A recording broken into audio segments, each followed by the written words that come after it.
you will forgive me. It's 100 degrees in here, so I've got my thick shorts on.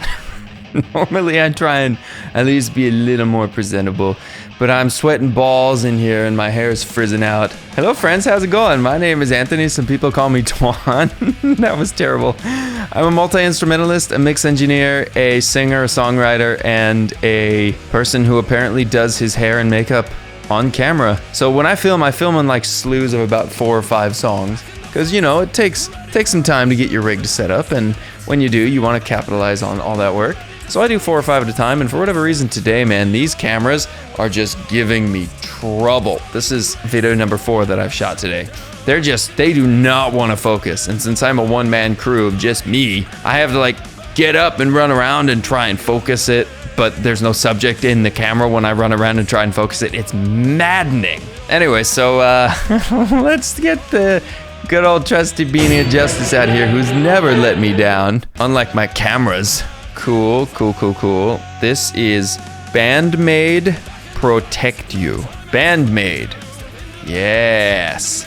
BAND-MAID is another Japanese all-female band, right? The ones that I have been exposed to, I'm sure there are 1,000 more, but the ones that I'm familiar with at the moment are Dreamcatcher, BAND-MAID, and Love Bites. And there was another one, I think Hanabi was the 4th. I know, I'm sorry, I'm ignorant. I know, don't judge. That's what I'm here kind of learning how to do. So suggest more of that if you want me to learn more. Because I am nothing if not a sheep, just following what people tell me to do. It's been a couple years since I have seen a BAND-MAID song. I did it with my old band, Sweet Clarity, who doesn't really do reactions as much anymore. So it has been a little while, I will admit. But I remember the name, and I'm sure as this plays, things will start coming back to me. So let's do this thing. Oh, this is the music video. Okay.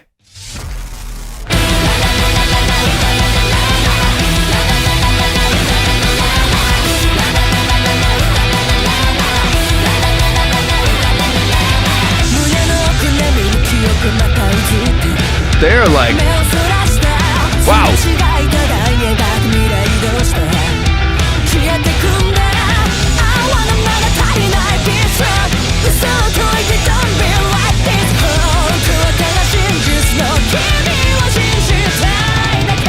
Nice.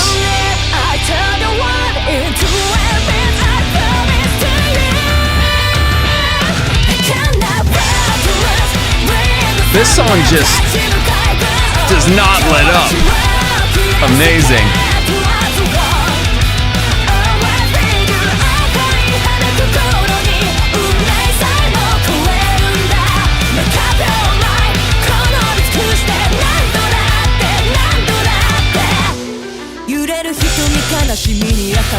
It's got some real punk vibes to it.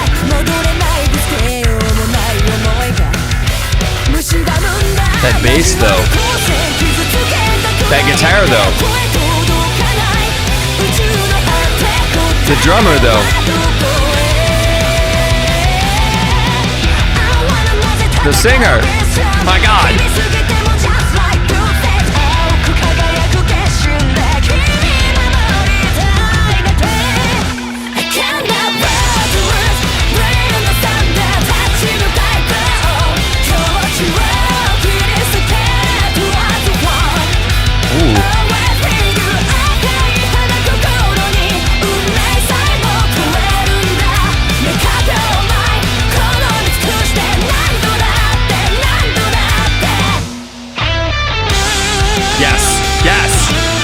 Give me that guitar.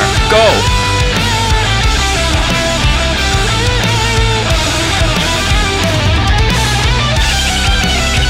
That went out for a second.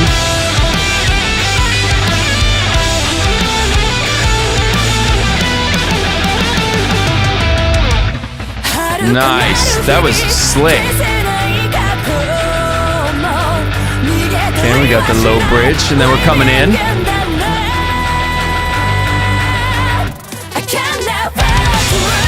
Ah, almost.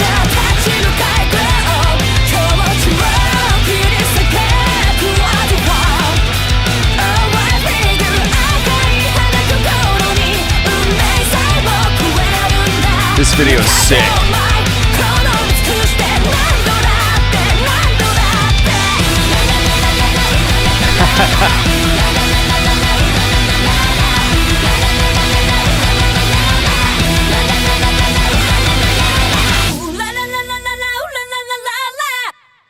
Cool.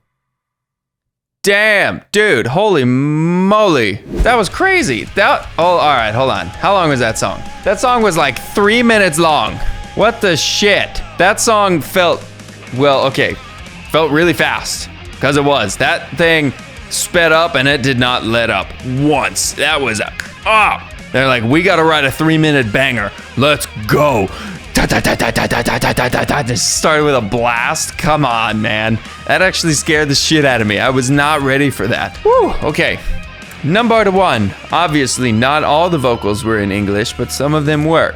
Now, I have a theory. I do not know this, so I'm probably wrong. Correct me if I am. But here's my theory. First off, I just want to say she has great English. I mean, the accent is obviously there, but it's very clear what she's saying. So big respect for doing that. As somebody who can only speak bits and pieces of a couple languages, not nearly fluent or anything, being able to do that and kind of switch on the fly, crazy. Okay, so here's what I'm thinking, all right? So check this out. They have kind of their chorus line that they've written, right? And they have like a specific number of syllables that they want to put in each line. And they're gonna do it all in Japanese. And then what happens is like they get to a certain line where the words that they want to say and the syllables they want do not match. Then they're like, wait a minute, does English match? And then English works. And so that's when they switch and flip-flop. Am I wrong? Probably, but that feels like a valid reason for wanting to do that. You know what I mean? You know what I'm saying? Just, I thought it was kind of an interesting thing. Okay, let's talk about the singer, man, because this... Sorry, let's talk about the singer, man, because she has great technique. I've said this a couple times before, but it bears repeating because, you know, every singer deserves their own time to be spotlighted. So, to tell a good singer, you listen for the tone in their voice and the deepness of their voice. Not necessarily like deep as in pitch, but I mean deep as in timbre. So you can hit a note, you can hit like a ah, and you can do it in a bunch of different ways. You can go ah, or you can go ah, or you can go ah. And there's, okay, that camera died. The way that I can explain it is if sometimes you allow the note to fall into an improper placement in your voice, it can sound thin and kind of whiny. Okay, so I need to preface that by saying sounding in that tone is not wrong. It's not bad, but sometimes it may not be technically correct. She was 100% technically correct. Did you notice how deep of a timbre her voice was? And when she had that vibrato, it was deep and rich and full and tasty. Do you know what I mean? And she wasn't doing anything crazy high or crazy low. You know, they were pretty kind of standard belted notes for a female.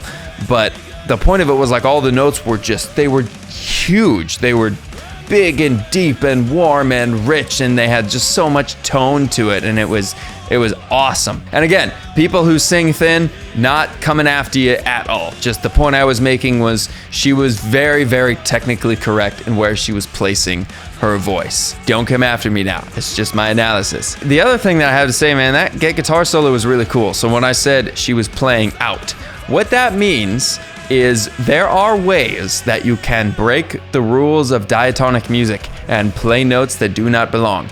You can get away with them and you can do all kinds of cool stuff and really play it out when you do. She was doing some stuff, and I don't remember everything that I heard, but I definitely remember some flat 5 stuff in there. And you can get away with that just by doing some pretty standard blues progressions.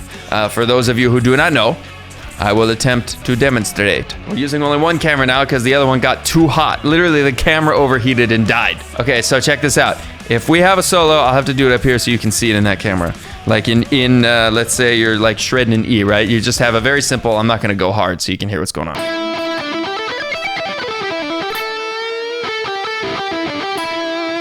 Right? You have just like all that kind of just nice pentatonic stuff going on. What you can do is in the blues scale, so you have the pentatonic scale, which sounds like this. Right? All those notes in there. But what you can do in the blues scale is you add the flat 5, which sounds like this. And so what you can do is you can kind of get away with just like throwing that in there. So you have like your 6 solo, which is like,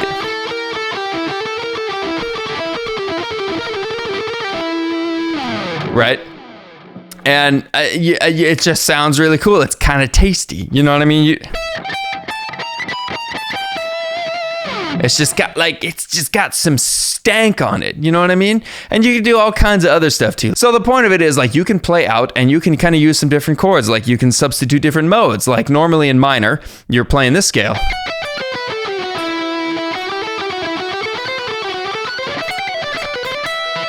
But you can substitute the sharp 6 or the major 6 instead of the minor 6.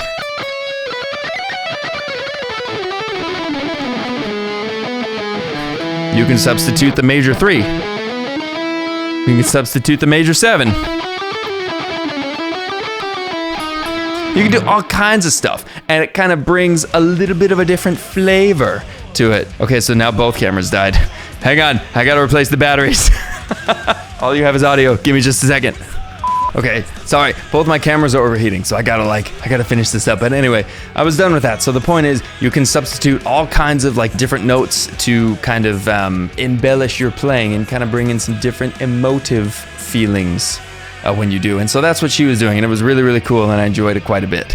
I mean, I don't really have much else to say, man. That song was a freaking banger, and like I said, it had some kind of cool punk-y kind of influences, some metal influences, some rock influences. There was all kinds of stuff going on there, and it was really cool, and it was just fast, man. The song has me going. It was so fast and quick, and they got through all their sections, and they were just moving, and they opened with a blast speed. I mean, how can it get any better than that, right? So, man, that was awesome, and the video was really cool. It was shit, man, the video was as energetic as the freaking song was too. Like it was really booking it. Like there were lights flashing and cameras cutting away all over the place, and there was like an elevator that was slamming up and down, and they were playing in there, and it was cutting back and forth real quick. It was adding to the energy of the song, and it worked very, very well.